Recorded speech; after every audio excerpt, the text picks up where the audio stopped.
Hello, Taylor Ellwood here, and welcome. Hello, Taylor Ellwood here. Welcome to Magical Experiments. And today I'm going to be talking about why it's important that you don't draw on too much of your own energy in doing magical work. This is a mistake that a lot of people make in magical work, and I would say it's a mistake that people starting out make typically, but you also see some people who have a bit more experience make it. And this isn't casting shade on anyone. I mean, we all make it. I've made it. In fact, I'm going to share a story today of just that kind of mistake that I made when I was 18 and the impact it had on me. Before I do that, if you are new to this channel, go ahead and click subscribe and click the notification bell. And if you're somebody who has watched my videos before, like and comment if you feel inclined. I'd love to hear your thoughts. So when I was 18, I was going out with a girl at the time, and one of her best friends was about to go through a surgery and for a tumor that was at the base of his spine, or it was at his neck actually. But it was one of those cases where if they messed up the surgery, he would have been paralyzed, or it could have affected him in other ways. And she was really worried about it. And I remember her telling me about it, and I don't know, call it the cockiness of being a teenager or what have you. But I was like, I bet I can figure out a way to resolve this magically.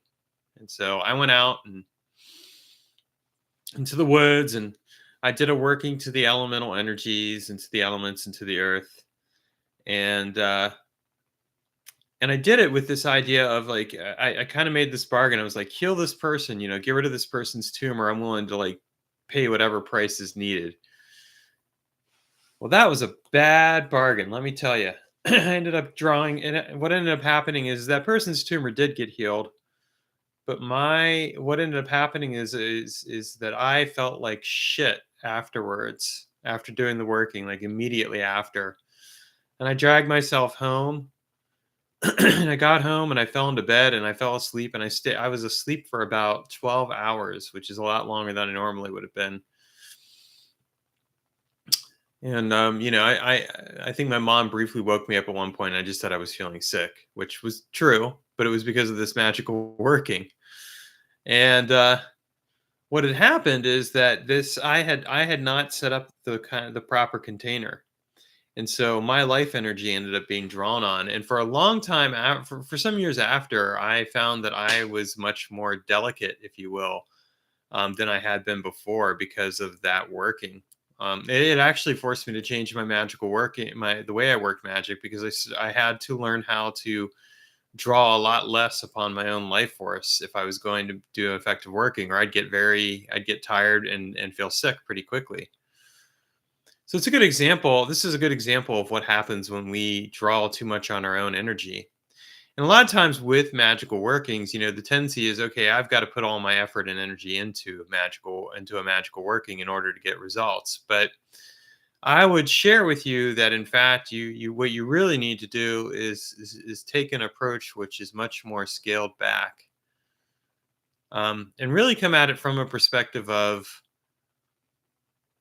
I don't want to draw upon I don't want to draw upon my life force too much. Instead, I want to take a careful, balanced, and delicate approach where what I'm doing is going to have a positive effect, overall. And I'm only going to draw upon the tiniest amount of my own life energy. Instead, I'm going to work with the other energies, what's available for me in the environment.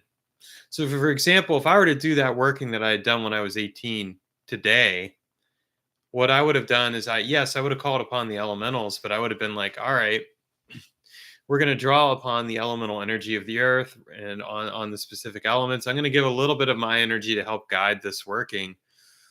But we're gonna find a spirit for healing, and I'm gonna have the spirit of healing do that healing work, instead of me trying to do the healing work from a distance and drawing upon my own life energy in order to affect this work. And yes, channeling the elemental energies through me, but not really considering the overall effect that would have on me. It's always important in your magical work to really look at your fuel source. I've talked about that. I think it was a couple videos ago about like what you use to fuel your magic, and I approach this from a place of caution because it's absolutely essential. Now, I fortunately was able to eventually reconstitute and fix the energetic problems that this issue caused. But it taught me a very valuable lesson. And one of the most valuable lessons it taught me was how important it is to cultivate my own internal energy. So I ended up doing a lot of Taoist Qigong work in order to reconstitute myself energetically. And I was able to repair the damage that I had done to myself. But this happened years later.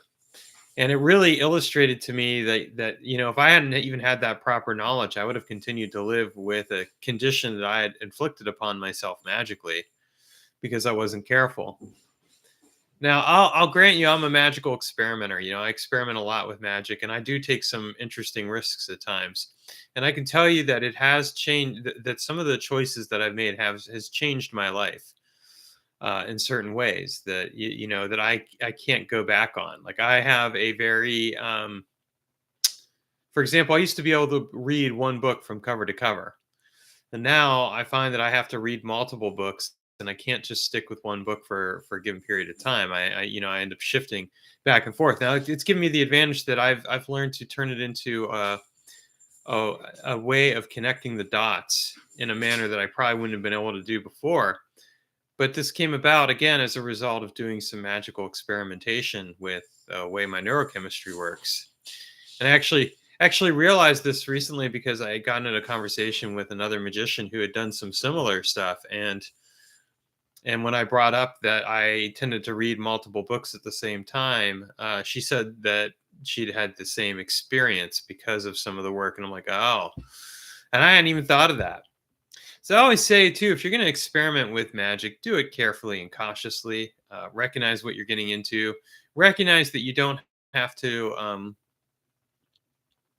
you don't have to do everything out there. You can be careful. And I mean, some people might say, well, you telling us that, Taylor, but look, I'm saying that from the weight of experience. I've been practicing magic for 30 years. It'll be 31 years this April. And I have that weight of experience behind me that tells me these kinds of things and says, like, look, if you're going to go and experiment, like, just be aware that you are potentially creating some real changes in your life and that you have to live with those changes. So I share that with you, and I hope that you found this helpful. Feel free to drop a comment if you're inclined. Go ahead and like the video. And remember, at the end of the day, that it's that how you approach your magical work is at least in part determined by the amount of preparation that you put into what you're doing. All right, thanks for watching and take care.